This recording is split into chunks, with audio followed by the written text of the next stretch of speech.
In the vast currents of fate, where wars were decided long before blades ever crossed, even a single choice could ripple through heaven and earth. Within Skyfirst City, beneath the calm facade of solemn halls and sealed chambers, unseen bargains were struck, ancient souls were bound, and preparations for annihilation unfolded in silence.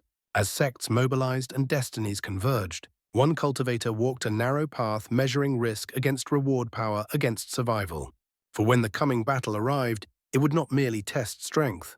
It would decide whose will endured and whose legacy vanished into dust.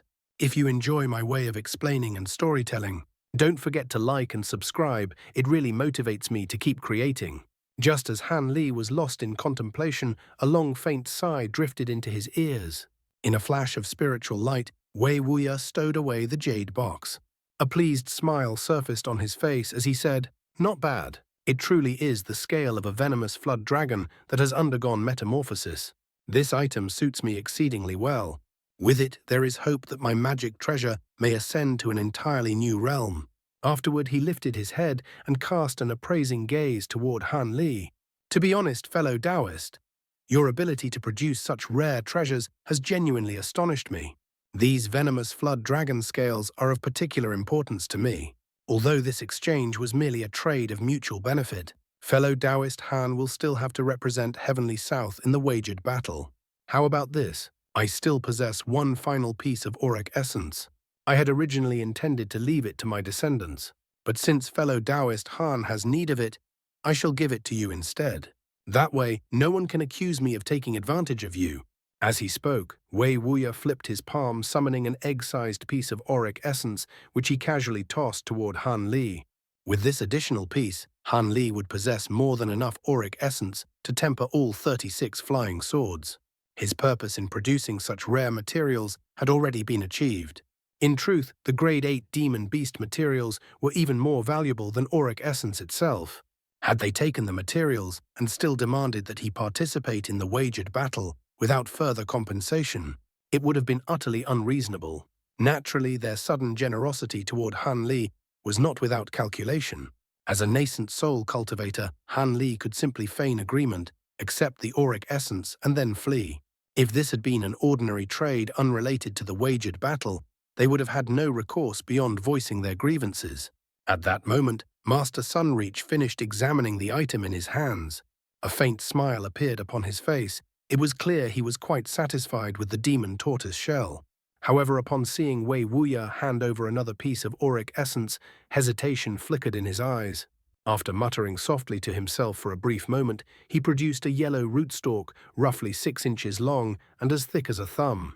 With a solemn expression, Master Sunreach said, "From the wood-aspected spiritual chi permeating your body, I surmise that fellow Taoist's primary cultivation art is aligned with the wood attribute. I have nothing more suitable to offer you, so I can only present this small portion of a rootstock from an ancient rattan palm. Whether refined into a magic tool or used to nourish your wood-aspected spiritual chi, it will be of great benefit. It should suffice as compensation for the Grade 8 Demon Tortoise Shell." Wei Wuya's expression shifted the moment he saw the object. His eyes widened slightly. That is, Han Li had initially felt a trace of disappointment. However, upon noticing Wei Wuya's reaction, a spark of realization stirred within his heart. An ancient rattan palm. Could this be the profound goddess palm, the legendary entity that both the righteous and devil Tao once sought to resurrect using the spirit root tree's wine nectar? Han Li stared at the rootstock in his hand, astonishment flickering across his features. Master Sunreach was not surprised that Wei Wuya recognized the item.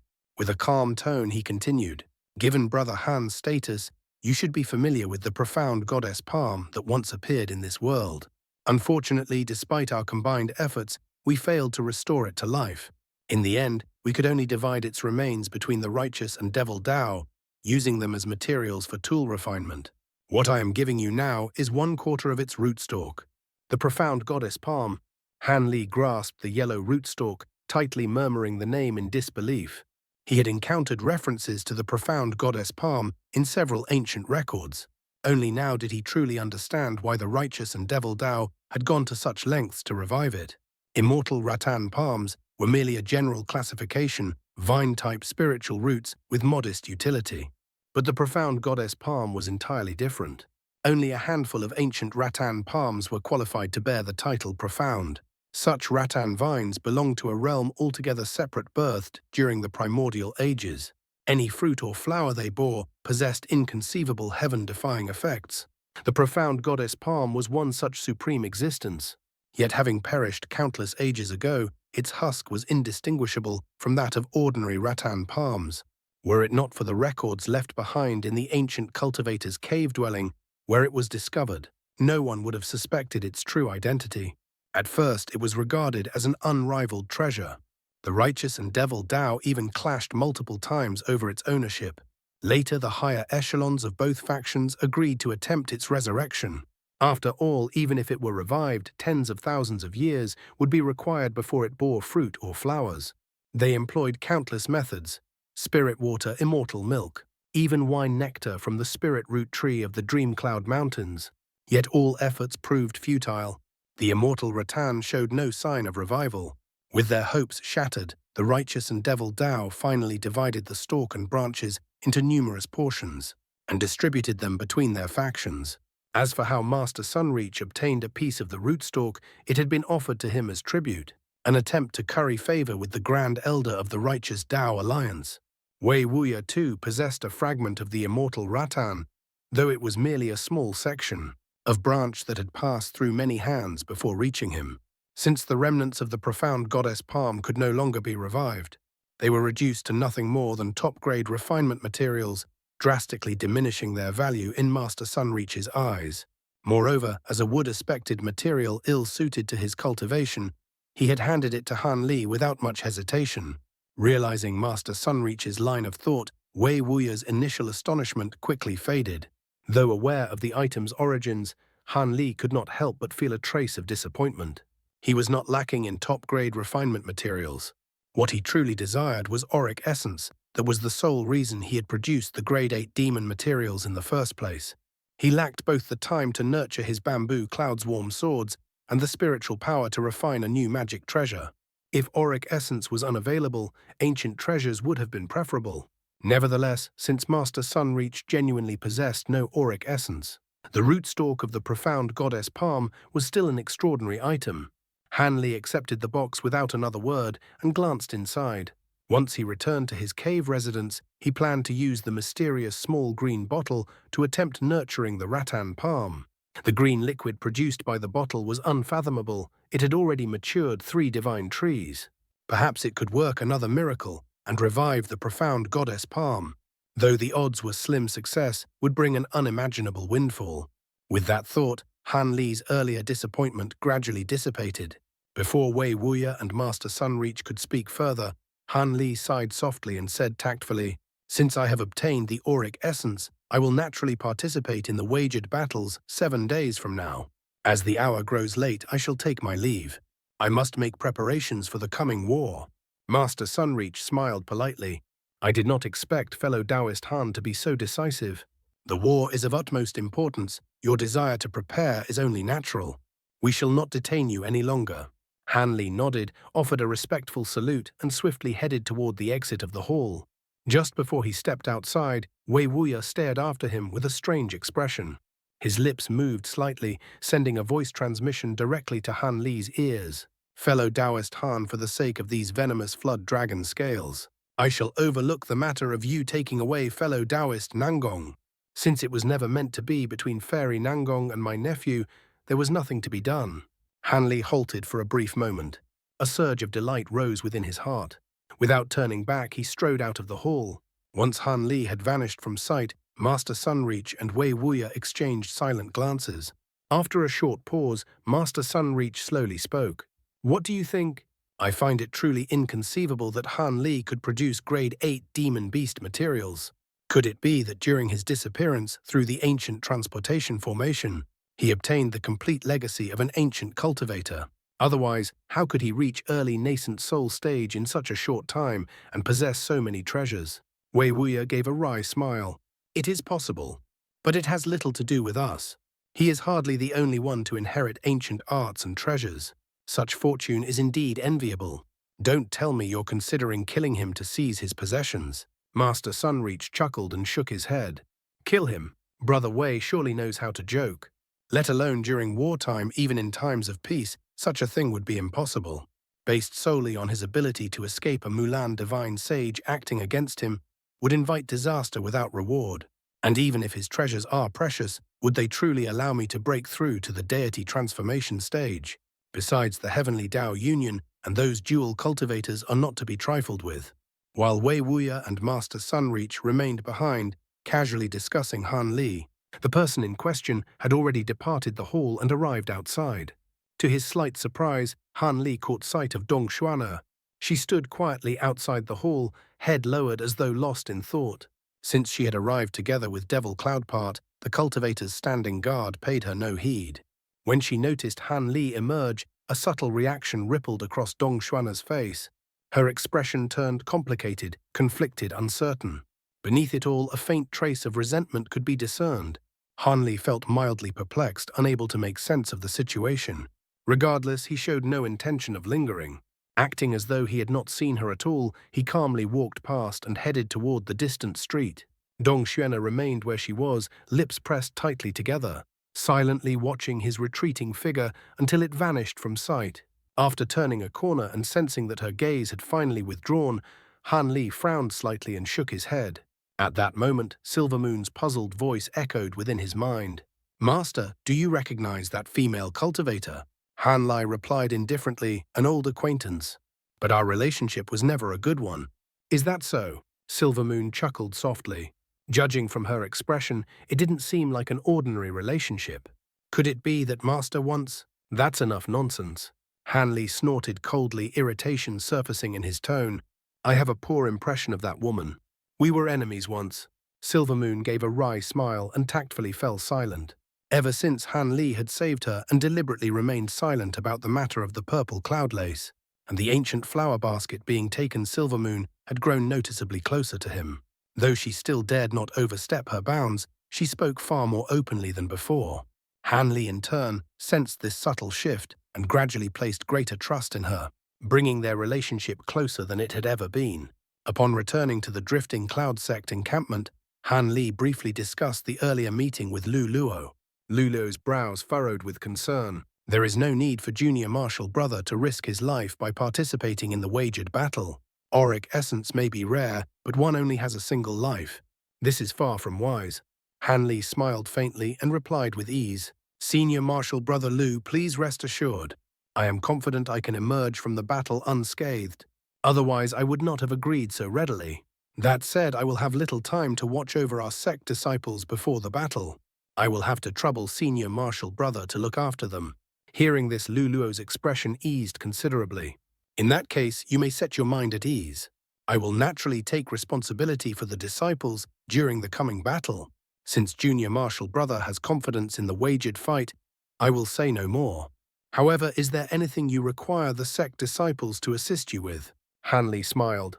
After a moment's thought, he spoke slowly. "For the upcoming battle, I need to make a few preparations. There are several specific materials that I will require my junior marshal nephews to gather."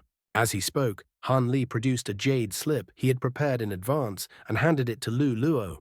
Lu Luo accepted the jade slip without hesitation and said firmly, "Rest assured, as long as these materials exist within Skyfirst City, I will have them gathered for you."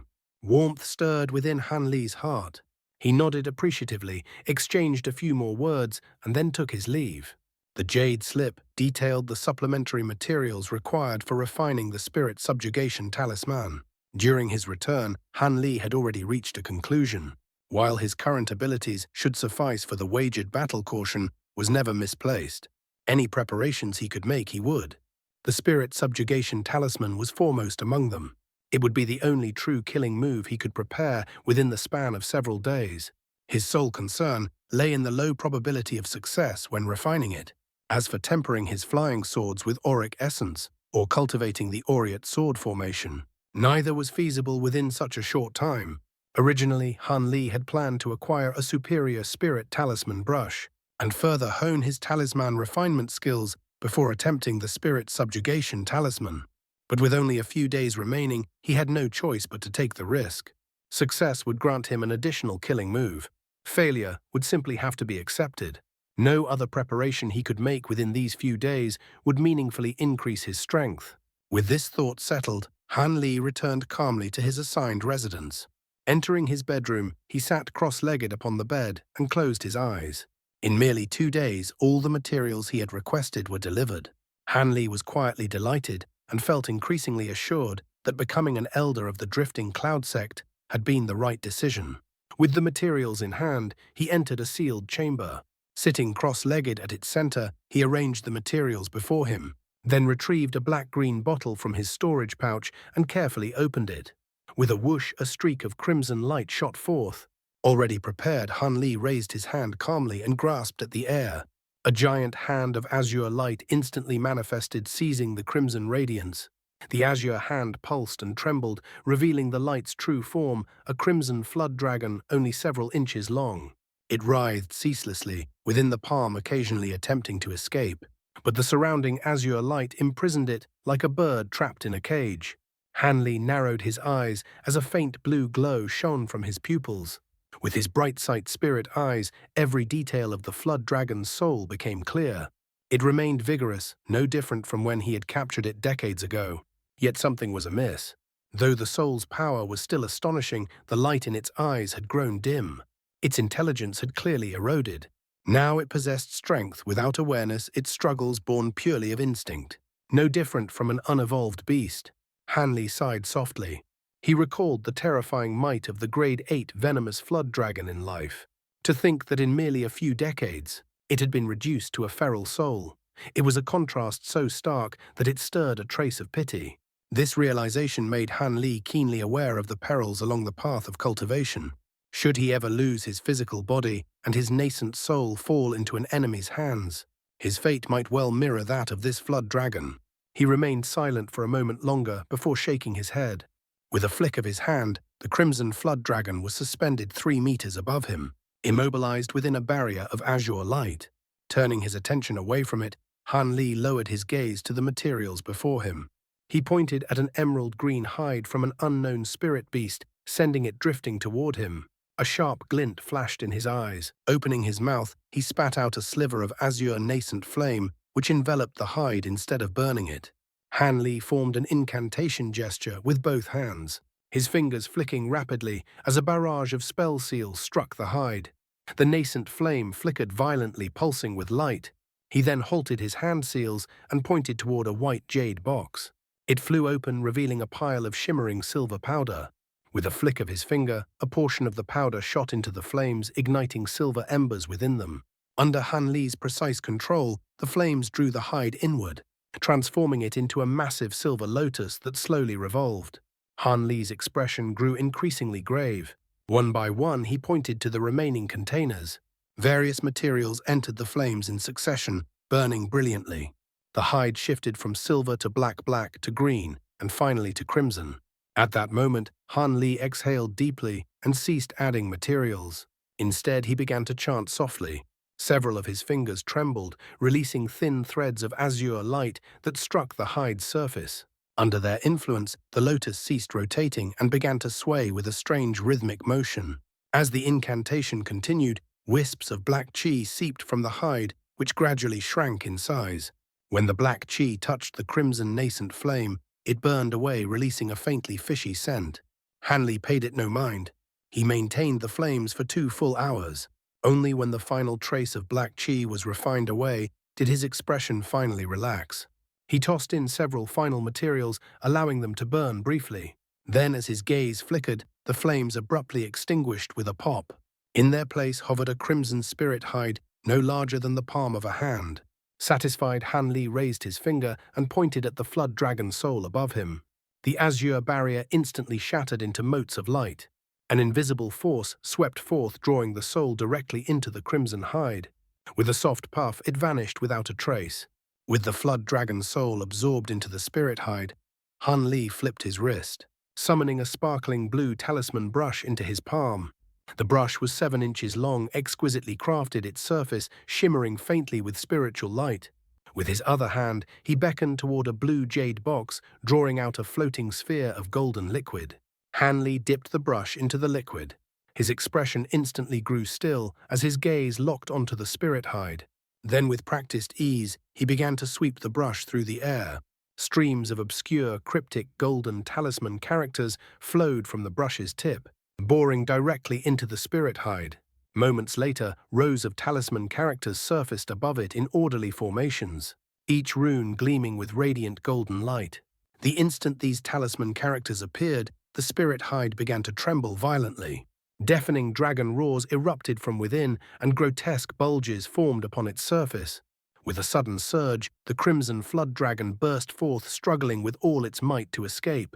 Yet in that same instant, the golden talisman characters flared brilliantly, twisting and tightening as they wrapped around the dragon's soul, forcibly dragging it back. Though the flood dragon's soul had long since lost its intelligence, it was still the soul of a powerful worldly spirit beast. Its instincts screamed danger. It thrashed incessantly, attempting to break free from the talisman restraints.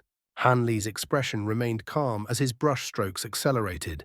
Even more golden talisman characters poured forth, layering over one another until the dragon's soul was completely engulfed. Overwhelmed by sheer suppression, it was pushed back into the spirit hide. Seizing this opportunity, Han Li retrieved a bottle of violet liquid and dipped the brush within. Without hesitation, he calmly inscribed an unfamiliar and bizarre symbol. Next, he exchanged the cinnabar ink used upon the brush, continuing to draw talisman characters in rapid succession. Before long, the spirit hide talisman paper erupted with dense flashes of multicolored light, spiritual chi surging wildly through the sealed chamber. Han Li's expression grew increasingly grave. His brush strokes gradually slowed, while his pupils glowed with intense blue light, as he pushed his bright-sight spirit eyes to their utmost limits. Just as he finished inscribing a single crimson talisman character onto the hide, a sudden wave of violent spiritual chi fluctuations burst forth from the half-completed spirit talisman. Han Li's face changed dramatically. Cursing inwardly, he acted without hesitation. His sleeve swept outward, releasing a cloud of azure chi that instantly recalled all surrounding materials. Simultaneously, his other hand flicked forward, summoning a small blue shield that expanded in the blink of an eye, positioning itself firmly before him. Almost the moment he completed these actions, the crimson spirit hide detonated with a thunderous roar. Dragon cries shook the sealed chamber as dazzling rainbow light erupted outward, accompanied by a terrifying surge of spiritual chi that slammed into the shield.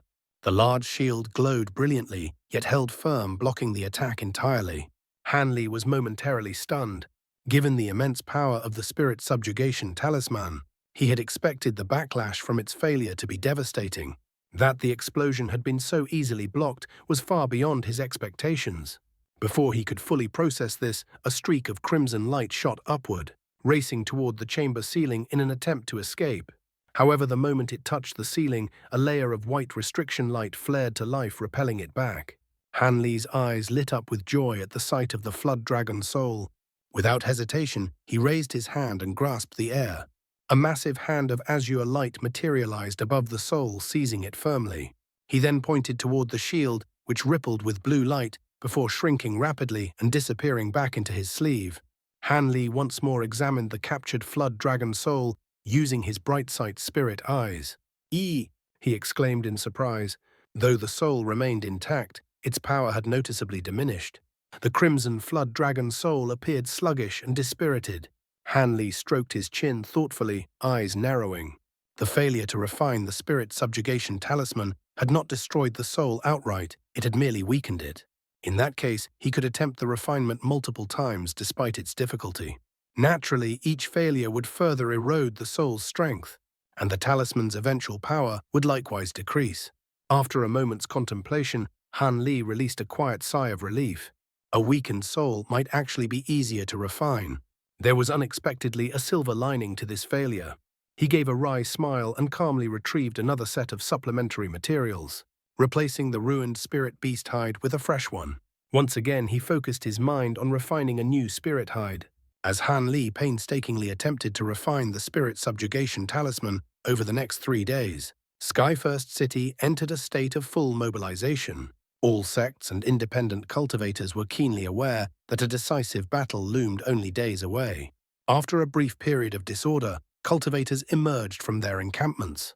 and solemnly assembled into their assigned divisions of the cultivator army. They all understood what defeat would mean. If the Mulan were not repelled, Heavenly South would be invaded, countless sects would be annihilated, and innumerable legacies would vanish into dust. As such, morale ran high without any need for encouragement. Meanwhile, news of the 10 wagered battles spread rapidly throughout the city. To prevent Mulan's spies from uncovering critical intelligence, the identities of the cultivators participating in the wagered battles were kept strictly confidential. Apart from those present at the original meeting, no one knew who the 10 combatants were. Even so, the matter became a frequent topic of heated discussion. Many speculated on the identities of the 10 nascent soul cultivators and their respective chances of victory. After all, the lives of nearly 1,000 cultivators rested upon their shoulders. Those with fellow sect members among the combatants were especially anxious. As for the drifting Cloud Sect disciples, they departed Skyfirst City along with their assigned divisions save for Cultivator Song, who had been ordered to remain behind and await Han Li. Lulo, having no better alternative, followed the rest of the sect. Before long, Skyfirst City was left nearly deserted, with only a sparse number of cultivators remaining on guard. As several more days passed, Cultivator Song grew increasingly uneasy. Han Li had yet to emerge, and from within his heavily protected residence, she could faintly hear dragon roars and thunderous explosion sounds that filled her with mounting concern. By the 5th day, she resolved that if Martial Uncle Han still did not emerge, she would gather the courage to force her way inside. Waiting any longer might cause them to miss the battle entirely. That evening, Cultivator Song sat alone in the main hall of the sect encampment, worry weighing heavily on her heart. She occasionally glanced outside, watching the sun sink toward the horizon. As dusk deepened and darkness fell, her expression wavered. She stood biting her lip anxiously. Just then, a series of clear, resonant bell chimes echoed from outside. Her face lit up with joy. Moments later, Han Li appeared in a flash of azure light. "I pay my respects to Martial Uncle Han." Cultivator Song hurried forward and curtsied deeply. "How many days has it been?" Han Li asked calmly. As he emerged from seclusion, his spiritual sense swept across Skyfirst City, discovering that only a handful of cultivators remained. His sense of time had been vague within the sealed chamber, and though he felt the appointed date had yet to arrive, he wished to be certain. Relieved Cultivator Song replied respectfully, "Reporting to Senior today is the 5th day." Han Li nodded decisively. "The 5th day. We still have ample time, but arriving early is better. Let's go." "As you command." Han Li flicked his sleeve, sending a streak of white light flying into the courtyard. The light dispersed, revealing a winged white carriage, the wind-riding chariot. His figure blurred as he appeared inside. Turning to Cultivator Song, he said evenly, "Come in. This will be faster than traveling by light." She cast an appraising glance at the carriage, surprise flickering across her face before silently stepping inside. Han Li tapped his foot lightly. The wind-riding chariot glowed, enveloped itself in white light, and trembled slightly before shooting into the sky. The wind-riding chariot lived up to its reputation as a flight-specialized treasure. Not only did it consume minimal spiritual power, it traveled far faster than ordinary flight techniques. In the blink of an eye, Skyfirst City vanished behind them. Cultivator Song felt a wave of relief. At the same time, her thoughts churned. Was this treasure the reason Martial Uncle Han appeared so calm? Had he achieved some formidable breakthrough during these past days? What were those dragon roars and explosions within the sealed room? As her imagination ran unchecked, Han Li suddenly spoke, startling her.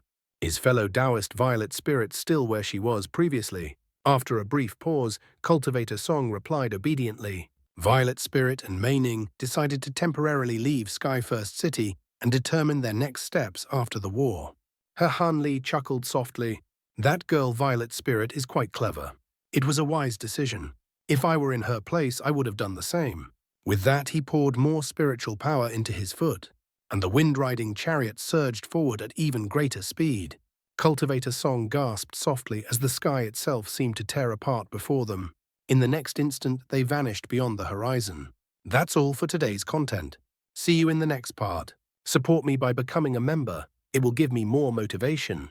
Thank you so much.